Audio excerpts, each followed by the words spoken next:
Get back fast because we're talking about homework. So if you got any homework questions, you might want to wait for bathroom. All right, so let's check answers. Then we will take questions, and I will solve things for you.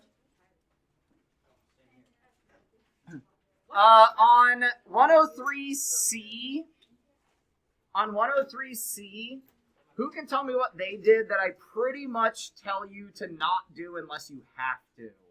And Anna might get mad at me about this because she literally came and asked me about this, and I told her, and I still stand by what I said to you, but like the graph in the answer key is what Anna tried to do, and I told her not to. Anna?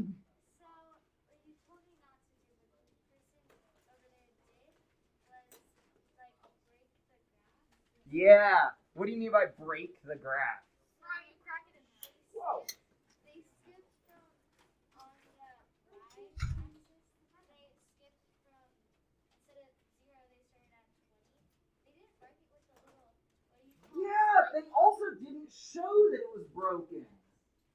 If you break your axis, they didn't break the whole graph. If you break your axis, you have to show that it's broken. So this answer key needs a lightning bolt if we're going to use a broken graph, but you don't need to break the graph there. You guess 40 is not that high, right? If we were talking like 400 and all of our numbers were just between like 350 and 400, maybe then we would break the graph, or if they were between like 250 and 400, but it's only 40, right? That's not that far away from 0. We don't need to break this graph. So my advice would be don't break the graph, preserve it, because it more accurately presents that data. Oh, I can't scroll from over here. I've learned my lesson.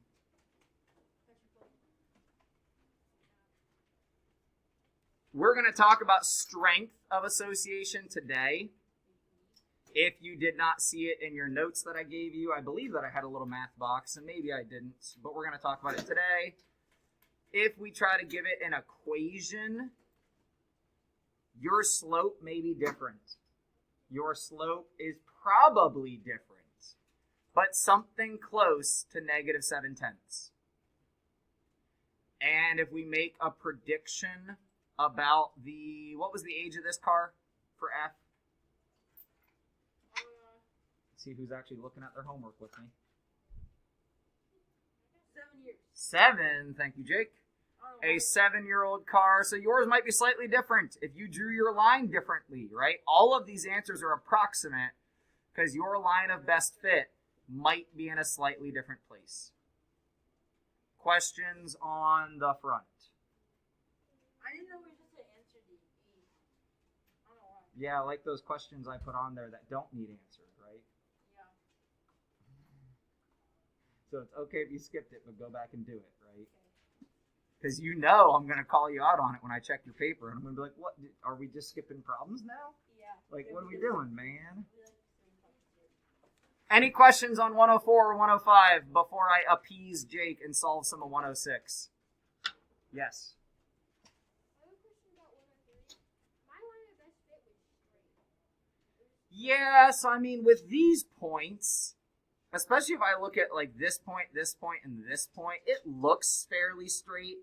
But if we consider that there's this cluster down here, there is a negative association. Like we can see that it is trending down, right? And even if we didn't call this an outlier, if we try to incorporate that point and say that our cluster up here is just kind of spread out, it is still trending down. If you make it a flat line across, it just doesn't very accurately capture those points. So we need to give it a little bit of a downward trend. But I agree, yours might not have been as steep, so your slope might have been different, meaning that your answer for F might have been different. Like, these are approximate answers. Remember, I'm grading on did you engage with the work, not does your answer match this answer. Does that make sense? Okay. All right, so in 106, I hate saying this, but if I do it on this paper because I write so much work, I'm probably going to run out of space. So all of that to say, reminder, if you need graph paper, use graph paper, right? Like, All because I put this stuff on a worksheet that has some space doesn't mean you have to only use that space. You said A and C. Yeah. Let's do C first, and then that might help you out on A. And the main reason I want to do C first is it's easier to get to. It's just right here. So, wait. Wait, there's more. Jake asked for, can I do this one or not? Are you okay, Lily? What do you mean you misinterpreted it? We aren't we solving fracts? Yeah, solve the following equation. That's what we're doing. We're solving fracts. No, this is the problem. Yeah. You good? Pull yourself away from the cliff. Everyone needs some help with D. I kind of, too many numbers clogged my circuit. D's actually, hold on, no, don't do it, I want to do it. Remember how Max and I have our banter? I want to do it, okay? So, D is actually the easiest problem up here. Not easy, not just bad word, but easiest, we'll get there. Hang on, we'll get there. Let's do C first. I lied. I was just looking at this and I forgot I did D. I didn't do D when I looked at it, so I was trying to cheat. So wait, you need to see it or you just didn't do it? You did do. Let me at least show you the first step of it, and then you might be like, oh, bonk, I got it. Right? So, what? Bonk yourself in the head every now and then. Well, Jake! Yeah! What? It is. Yes, I forgot to do it. When we think about 6, 8, and 12 being our divisors, you said you're bad at fraction buster, so let's get better. We need a number that will bust, that will destroy, get rid of, whatever you want to say, all of those divisors at the same time. So we're looking for a multiple. I don't know, but I found they all get to the same number. I think you do know then. I think you said I don't know when you do know. What's that same number they get to? 24 is that common multiple that we can multiply everything by. And technically, you are doing it on both sides. So yes, we're going to do it to the whole thing. Remember, algebraically, what we're saying is we're doing it to both sides because the properties of equality say as long as we do it to both sides, we're still equal. Here's the step you're probably trying to skip that is making you not so good at fraction busters. We need to show the in-between. A lot of people, once they get better at this, just try to jump right to the simplified fractions. But we multiply 24 by every numerator because this is really 24 over 1. So it becomes 24 over 12x minus 24 over 12 equal to 24 over 8x plus 24 over 6 minus 24 over 6x. Are you still with me? Aye, aye, Captain. So because all of our numerators were 1, we see pretty consistent 24 across the tops. That won't always happen. That only happened because all the numerators were 1. So you with me? Yeah. Then we reduce. So, what's 24 divided by 12? 2. 2x minus 24 divided by 12. Oh, look at that. 24 divided by 8?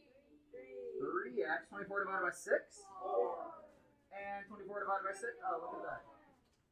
And from there, it's algebra. Brah! Alright, so now, Maximilian. It's not possible. What? A million maxes is not possible? It's probably, it'd be dangerous. What about 999? Are they max right or max left?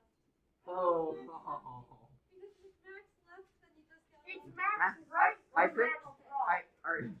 I think Max did leave because he hasn't been here for no. That's a bad joke. No, Max is sick. He'll be back. The joke I had at the start of the year before Max said he really hated I'm not sure. He's just out. was if I'm max right, then you must be max wrong. Hey. All right, you ready for this? We got to refocus. What we want to do here is the same thing, except it's easier if you think about it like this. This is really division by 100 because it's in the hundredths decimal spot, right? So what we actually know is this is likely divided by 100, or the flip side of that is what you could say is multiplication by 100 will push that decimal over and turn it into a whole number. So what busts our fractions here, because our furthest decimal place is the hundredths place, is we actually multiply by 100 on both sides. So I'll do step 1 for you, then you got to do the rest of it on your own. So this. I already did it. Weird flex, man. You do your flex. Yeah, it goes one more decimal While place. he was talking, he made me feel embarrassed because I didn't do it, so that I just decided to do it. How is that embarrassing? You just didn't do it. No, I looked at it and apparently I didn't do it. So I did this intentionally. I'll pay Max later. The point I'm trying to make is all because when we check our answers, you don't have a problem done, doesn't mean you necessarily need help. Might mean you ran out of time. Don't ask for help if you haven't tried it on your own, right? Don't ask for help if you haven't at least tried it. You're robbing yourself of the chance to do it. Nevin. 4D? Like 104? Or are you talking about this D? What'd you multiply by? 4. That works too. Because if you think about this, like division by 4, division by 2, division by 2, division by 4, it'd be 3/4. Right, so Nevin looked at this as their mixed number forms, and he realized, oh, if I multiply by 4, that can bust the fractions too. I will say I think that's a tad bit more work. Like, you got to think a bit more, because multiplication by 100 is just move decimals, but then you have smaller numbers, right? My numbers got real big, so a little annoying to work with. And this is still going to equal 375 minus 375x minus 875. I'm just kind of out of space over here. Lily?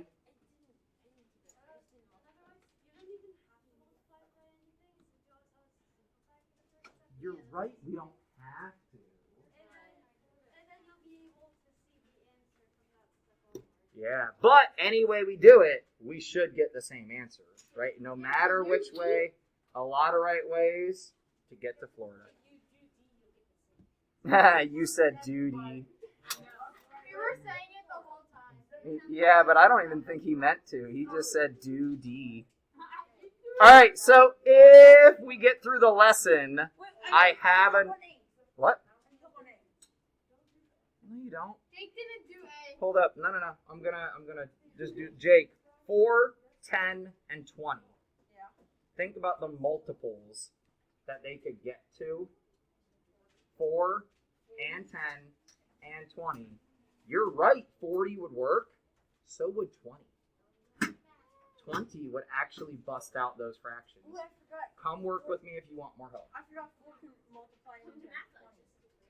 I mean, he was in math lunch. That's the thing. He could have asked me then. Aiden? I did. You should put fraction busters and decimal destroyers on the calendar. We got to decide what 12 things go on there. Math class slogan. This is not true. That's not true. All right, grab the handout that you should have gotten from up front. Ooh, before we do that. Sorry, I forgot. I'm out of order. Oh, yes, that's the thing I remember to do. I have to do D. In my It's the paper. same thing as C. Nothing You else. multiply through Just it. turning in my It's the same process that Do C not just look. did. I am just kidding. Turn that in if it's done. If it's done and ready, turn it in. If it's done and ready, turn it in. I feel Neither right at the moment, but the paper in your left This hand is gives- what you're gonna need. this gives me no closure. Ha, ha, ha. Wait, what happened? A big number. If your homework is not done, this is not your time to get it done. Please put it away. Jake. Yeah, do not do D right now. Do D later. Like, do D at your home. Or, like, do D... It's due tonight. Well... Do Maybe you should have Dundee yesterday. Dundee? Maybe you should have Dundee yesterday. I did it yesterday. And I wasn't here, I'm sorry. Can my dad help me duty? Your dad might be able to help you duty. Might be awkward. Some parents say they don't remember how to duty. What? Like when you put the math in front of them, they're like, I don't remember how to do this, but we're making jokes about poop. Oh, my parents, they told me that I do it if we don't do it wrong. No, he's just trying to push the joke. And now we're past where it was funny. Alright, so because we're past where it was funny, let's talk about the strength of associations. Hopefully we can get to Desmos, and this will, like, support. Guys, this is going to be like 30 seconds, and then we're moving into, like, new, I don't know about new stuff, but more like stuff we haven't done. The strength of your line of best fit comes down to a word you don't know yet. Oh. Well, maybe not. Is it a relative frequency? What? Residuals. Hey, I went to Residual yesterday. Hey, can we pull it back in so we can actually have class? Can we stay casual, or do I need to get strict? Okay. Just making sure we got a lot of people shouting out and chiming in. We just got to make sure that we can keep it casual. So, when we're looking at a line of best fit, Jake and I were having a really good conversation during lunch about, like, well, you could do this, you could do that. It would all be kind of close. The residuals need to be as small as possible. Now, hopefully you're asking, what is a residual? What is a residual? It's how far off we are. Or the offedness. Should we be writing this? Maybe. It doesn't matter if you write it or not right now, because we're going to do an activity about it, and that's going to help you learn it. So, with this line of best fit over here, there are almost zero residuals, because all of the points pretty much touch the line. Or we could say the line pretty much touches all the points. Over here, there are some mild residuals, because some of our points are like moderately far away, above or below the line that we said is our best fit. And over here, we've got some pretty big residuals, right? Some points that are pretty far away, meaning that the left graph is our strongest association, and our right graph is our weakest association, making the middle what we would call moderate, right? So a really strong association, everything pretty much perfectly fits that line. A weak one, we're close, we're not too far off. A moderate one, we're not too far off. And a weak one was like what we saw in your homework, right? Like, oh, I thought I could have drawn my line flat. Well, that's because it's pretty weak, right? That data plot wasn't very strong. It didn't say, like, oh, you gotta go this way. Like, this graph is obvious, right? For this one, you could kind of play with it a little bit. You could probably potentially draw this line and make an argument that half your points are above and half your points are below, right? Like, if it's harder to figure out how to draw your line, it's weak. Right? If it's hard to figure out where your line goes, it's weak. Anna? So, on my test, I have a feeling like the one we did yesterday. Which we're going to do again on Friday. Okay, because I have a feeling that I might have used those words wrong. That's fine. That's the point. So, this week got a little goofy because I was out yesterday and I wasn't planning to give you the whole mastery yet, which is why I was figuring like you probably wouldn't finish. We are going to finish that on Friday because there are a couple questions there that you didn't quite know enough to be able to solve, but I didn't want to just give you like a quiz and then another I didn't want to give you two masteries instead of just one. So that's why I just went ahead and gave you the chapter mastery. I'm going to give you some feedback probably if I get to it before Friday. I'll give it back to you on Friday. We'll finish them, and then we'll start moving into the next chapter. Okay, so it's totally fine if you need to change any answers. Max. We will get to that. We have so many people out right now, I'm not even worried about it. But it's going to be before spring break. Okay, I guarantee we'll have it. Now, spring break's kind of late this year, so we can do it whenever we want. But my guess is we'll do an ice cream sundae party. And on that, I should probably explain, in the back of the room, there is a person who you haven't seen before, but you guys are oh so nice. Nobody even asked about them. Or you just acted like the wall was still there. Right? So that is Mrs. Hunter. Mrs. Hunter is from Otterbein, which is actually where I went to school. She is getting her master's right now, which I need to do. I still only have my bachelor's degree, which is always funny when you make like marriage jokes. But your master's is saying like, I know even more. I'm even better, right? So part of her master's program is to observe other teachers. Hence, she's here at Phoenix. So when we do group work, she's available to you. Ms. Hunter, I don't know if you want to say anything else about yourself or tell them anything about the program you're in. Sure, yeah. So, I went to undergrad at OSU for actually science, for zoology, but I'm going back to become a teacher. I worked for, has anyone ever been to like a metro park before? Yeah. Yeah, so I worked for a metro park for the last 6 years, and I decided I would rather work in a school. So I'm going back and I'm becoming a teacher. So like Mr. Johnson, who actually she takes classes with. So she and Mr. Johnson are like friends because they go to school together. Yeah, like you guys, right? Like you've got friends you go to school together. Hey, don't say it. It's okay to think it. Just don't say it. All right. It looks like Max has a question for Mrs. Hunter. Do you have any dogs? I do. I have a big dog. I have a golden retriever. They all like you immediately. I have a cat too, if anyone likes Ah. All right. So we got a quick lesson to do, but when we're just like working and solving problems, Mrs. Hunter is very knowledgeable, so she can also help you with stuff. Or if you come in here at AO or extensions, if she's arrived early and she's here at AO, or if she stays late for extensions, she's available to help you guys also. Yes. Wait, never mind. I was gonna say, should you get your exam because Shouldn't you get your exam? But all right, moving on. Thank you very much. We are sorry. Nah, I like that you said it. I appreciate that you went ahead and said it. So, association between categorical values. I don't like big words. So, you have this handout in front of you. You could, at the top of it, write association between categorical values if you would like to, because that's what we're doing today. Anyone not get this, that you need me to deliver it to you? my pencil's missing. Well, that's a you problem. Let's find it. It can be a we problem, it can turn into a me problem, but I don't know that I have any extra pencils. Oh, yeah, I printed one for you for that purpose. Oh, actually, sorry, hold on. It's two-sided. I gave you the master.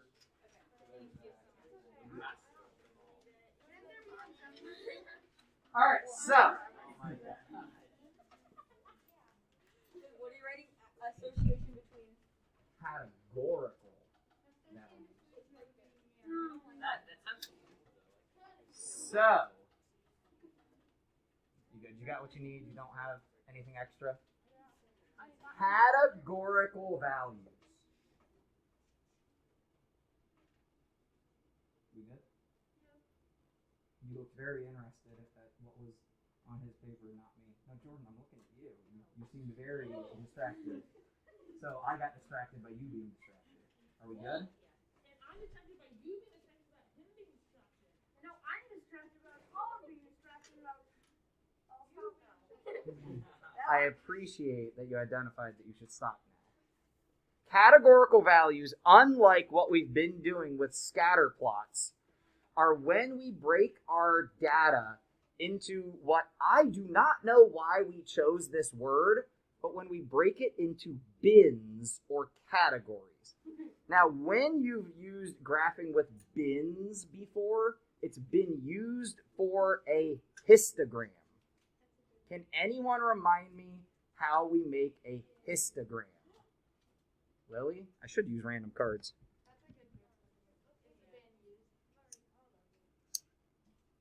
Yeah, I know. That's why I said I should use. You can go ahead and tell us if you want. So it's like a bar graph, but not quite. Because a bar graph will generally give you the specific values. Ooh, not always. A bar graph won't necessarily. It depends. Sometimes, like, Yeah, sometimes. but histograms are like specifically for numbers. Ooh, you're right. Histograms are specifically for numbers, and more specifically, numbers that can be counted, like how many are in the, like where we can count the frequency. And guys, in a histogram, our bins or our bars are right up against each other. Right? It leaves no gaps between numbers. So when we talk about categorical variables, it's things like this. Now, we could probably make this like a histogram, because we've got numbers 0 to 3, 3 to 4, 4 to 6, 7 to 8. Now, what's wrong with this? If we went to do a histogram, these are numbers that go up sequentially. So like what I have highlighted here in yellow, what's wrong with this if we tried to make it into a histogram? Colin? Well, I thought with the 12 then, I think it also because like the 3 and the 3 are the same, and the 4 and the 4 are the same, but in the last one, the 6 and the 7 are like the same number. So like the ranges. That's one of the problems here. Whoa. Not smart. I told you guys there's a ghost. You didn't believe me that there's a ghost. They skip. They go from 4 to 6 up to 7 to 8. They skip a number. What else is problematic? Patrick? In a histogram, it goes like the number before the next starts. Like if you're going by tens, it goes 0 to 9, then 10 to 19. Close. If we're talking integers, yes, you're right. But if we're talking decimals, we'd have to modify what you said a tiny bit. Jordan? It first goes up by 3, then it goes up by 1, then it goes up by 2, then it goes up by 1. In a histogram, your bins should be the same widths. Yeah. This would not be. They've broken up the data in a way that we cannot make a histogram. So the first thing we're going to do is talk about what a frequency table is, which on your paper that is going to be collected, there's a space to write a definition. Where it says frequency. So I feel like multiple people did this. It's okay if you did. You can put your definition elsewhere. Like if you want to put it at the bottom of the paper, that's fine. Here, I'll use my dot camera for a second. So I should have clarified what I meant by top of your paper was like up here. But if you wrote it right here, that's fine. You can write your definition down at the bottom of the page if you want. But a frequency table shows the counts. So this is a frequency table because it's telling us the frequency or how many of something happen in each whatever we said. So our first area is 0 to 3 feet. For sandy soil, there were 150 there. That's our frequency. That's our how many. For 3 to 4 feet for sandy soil, there were 200. 4 to 6, there was 575, and so on. Okay, question? This part doesn't matter, but like, why are the words so bold and then the numbers are like in the graph? The words are On this, Yeah. because I copied these things off the computer and quickly made it to print for you guys, so you didn't have to make all this on graph paper. So you're welcome. Yeah, you're welcome. And then also, so what is this right for frequency tables? This type of table is called a frequency table because it shows counts or frequencies in the cells of the table. So that all you need is something that, in your own words, shows the counts, which we call frequencies. You can really just say shows frequencies or how many in each cell. It shows numbers, numerical, how many. And you might think, well, yeah, that's what every table that we look at does, but not true. Not every table we look at does this sort of thing. Not every table is a frequency table. Can you say more? I can say more. Jordan? How do you write it in your own words? I mean, you can copy their words. I don't care. If your words are their words, that's okay. Happens if their words are our words. It's okay to plagiarize if you are writing down definitions. Happens if their words say our words. So, I didn't get that down. before we... For real? No, We've been talking in circles for a couple minutes, dude. well, I don't write fast.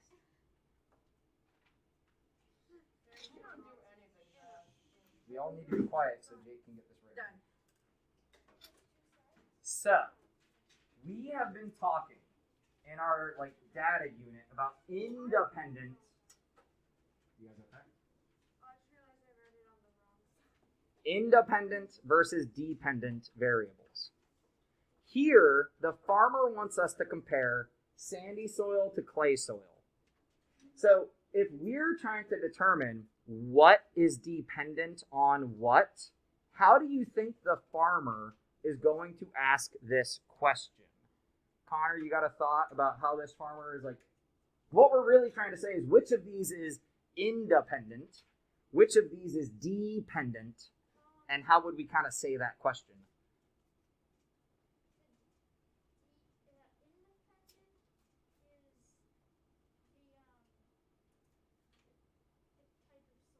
Which means what is dependent.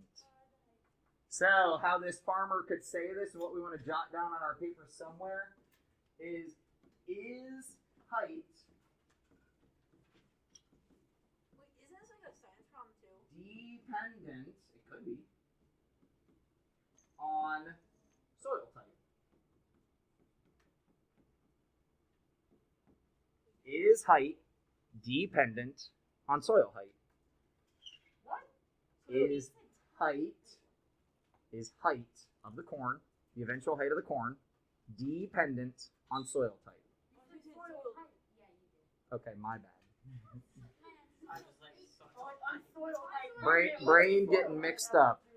Remember when I talked about how I used to make fun of Mr. McCulley when he did stuff like that, and now karma has bit me in the butt really hard? My high school math teacher that we used to make fun of when he would write numbers wrong and say things wrong, and now it's me. The math teacher, my dad was from Arkansas, so he had an accent. He would say nine really weird, and so the math teacher would call my dad whenever there was like a 9 problem. So, if we are trying to answer that question, is height dependent on soil type?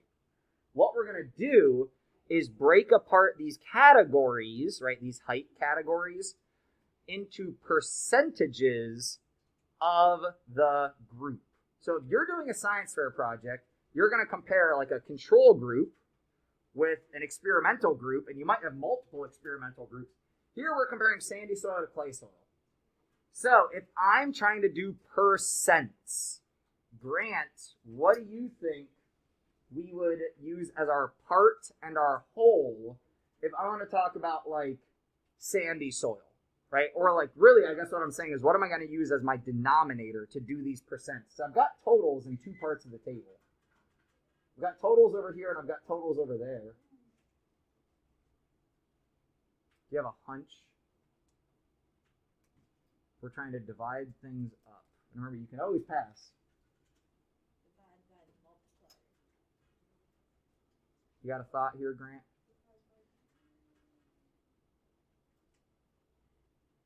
It's okay to pass, but if you said something, I have not heard you.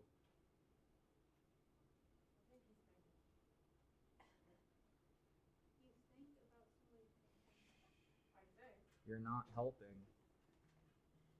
All right, we'll jump over. Walter, you got any thoughts here? If we're going to try to break these into percentages.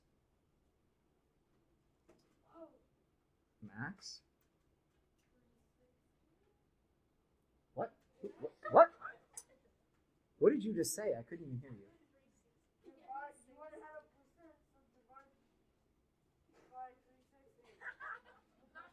Where? Hold on. Where did you get 360? From a circle. Like the percentage of the circle graph. Oh, okay. Okay, hold on. I get what you're saying.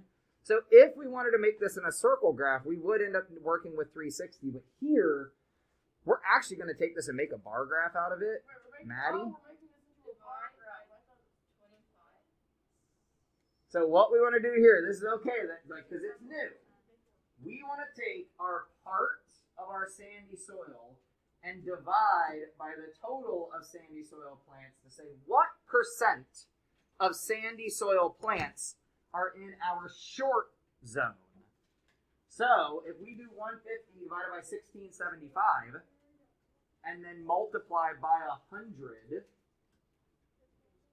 Wait, what's that 0 to 3 into 3 to 4 feet? Like what's supposed to be there? Like This is going to be our percent table now. So you on your paper have this table. Maybe I should get out my paper to make sure we're all looking at the same thing. We are going to take this data and turn it into a percent table. So, the first thing we do, go ahead.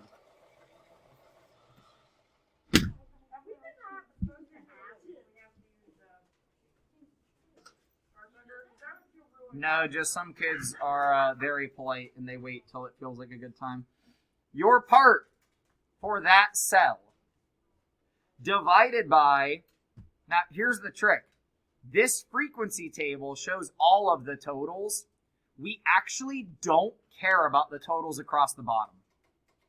We care about the total of sandy soil and the total of clay soil. So if I think only about sandy soil first, and I do 150 divided by 1675, then what do I have to do to turn it into percent?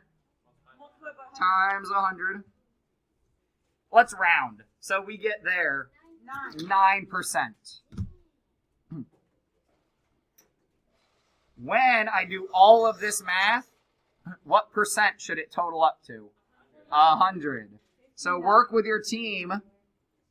Work with your team, which means you could split this up. A couple of you could do sandy soil and a couple of you could do clay soil. Then try to make bar graphs out of this. What? It's on your paper, man. Don't be foolish, otherwise I'll just have you guys do it on graph paper in the future.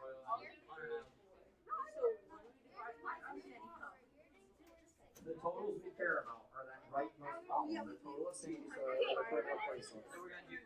So then, after we multiply by 100 to get the percent form, once we have all this information for the sandy soil, we can come down here and turn it into a bar graph.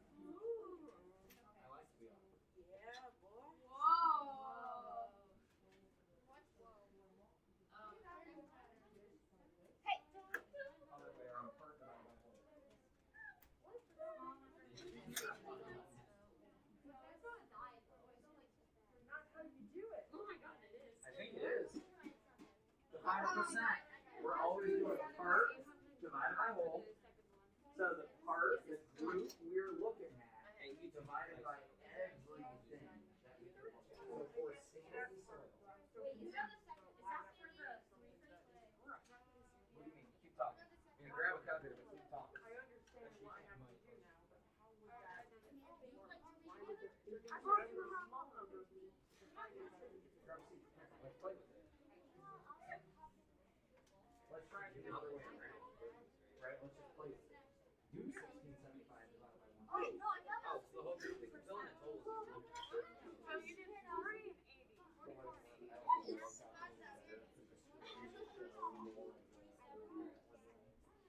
Actually, I'm going to show you why. Not all of this.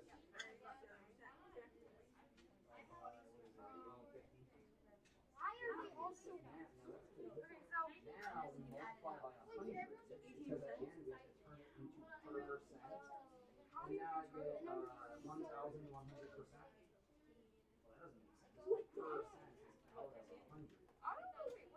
Well, that doesn't make sense. Percent out of 100.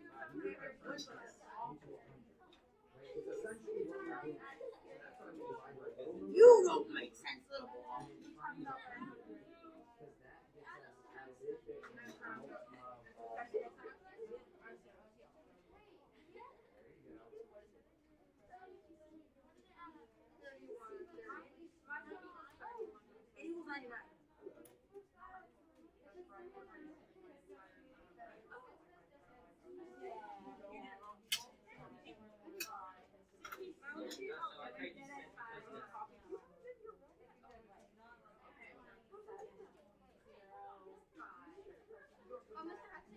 Yeah. As long as it's really close to 100. As long as it's really close to 100. That's fine. If you're at 99%, that's a rounding mistake. It's fine. So keep going. Keep going. All right. For the sake of time, check it up here. These should be our percentages. Across for sandy soil, 9%, 12%, 34%, 45%. Across for clay soil, hold on just a second, column, 27%, 18%, 24%, 30%. Now, here's the thing. I only got a couple minutes left, so give me your attention real quick if you would, please. And guys, I saw some groups doing this. If you write the totals of your percents down here, you are combining sandy soil and clay soil. If we're trying to compare them, do we need to combine them? Probably not. So in this table, this part doesn't really matter. Now, if you filled it in, great, awesome, whatever, but it doesn't matter. We're not going to look at that part. We're going to come down here to our bar graphs and say, okay, for sandy soil, 9%, we're in the 0 to 3 foot range. Make a bar to represent that. It'll look just about like 10%. No, because we said this is not going to be a histogram. Right? We said this is not going to be a histogram because they didn't set up the data right. So the bars do not need to touch each other. So then in 3 to 4 feet, our percent there, 12%. So we need to be a little bit higher than that bar. Than the 10% line. Mine's not perfect. It's okay. None of us are. Actually, I am. The 4 to 6, be 34%. Why does this chart not go up to 100%? Because you don't need to. It doesn't need to. None of these sections have that much percent. Right? If I look at the highest percentage, it's 45. The highest percent I'm working with here is 45. That's yummy. Percents are so yummy. So here's the deal. Today we were a little off topic, a little hard to get back in and focus. Tomorrow we're going to finish today's lesson. And then, once we're done with everything, we'll play Review Jenga. But if we have another day like tomorrow, I don't know that or another day like today, tomorrow, I don't know if we'll ever get to Review Jenga. Because we're going to do the same thing on the back of this piece of paper with this data table, right? But notice that this data table doesn't include any totals yet. This is not the exact same as the front. Please don't try to do it on your own unless you really know what you're talking about. You could just wait till tomorrow because we're going to do it together. Gus? So on all the graphs, the tables, it says 4 to 6, 6 to 8. But then on the corn planted and clay soil, the other one it says 4 to 6 and then 6 to 8. Yeah, I grabbed this picture from a different location than the other. CPM actually changed their table. You're right. This on our paper says 7. So do I just pretend it's the... Yeah, just pretend it's 7. Yeah. Colin.